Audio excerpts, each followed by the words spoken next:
È proprio vero che la storia si ripete.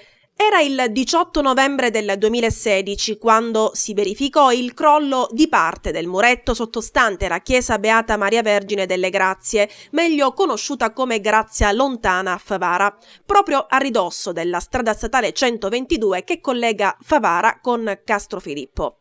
Subito si era venuta a creare una situazione di confusione nello stabilire a chi toccasse sistemare il muretto. Le varie parti chiamate in causa erano Comune di Favara, Chiesa ed ANAS. Intanto i mesi passavano e lo scaricabarile su chi dovesse mettere mano per ripristinare il tutto continuava. Il tratto di strada era stato prima chiuso e poi riaperto a senso unico alternato. E dopo ben 6 mesi, lo scorso maggio, in occasione del tradizionale pellegrinaggio dei fedeli verso la Madonna delle Grazie, il muretto fu ripristinato. Dal pubblico? No di certo. Il comune, dichiarando di non avere fondi, aveva affidato la sistemazione alla comunità parrocchiale, che a sua volta ebbe l'aiuto e il sostegno di ditte e privati. Ma, come detto, la storia si ripete. Questa volta è crollata un'altra sezione del muro di cinta sottostante la chiesetta della Grazia Lontana.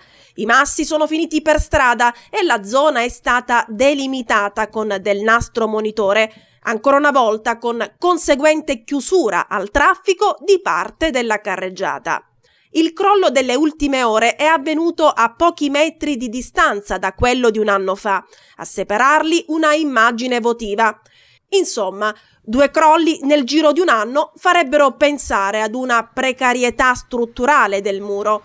Certo è che in questo ultimo caso non si può dare la colpa alle abbondanti piogge, come si fece l'anno scorso. E adesso chi dovrà mettere mano per sistemare nuovamente il muro crollato? Sarà il comune? Sarà la chiesa? Si dovrà nuovamente attendere l'intervento dei privati? E quanto tempo si dovrà aspettare? Staremo a vedere.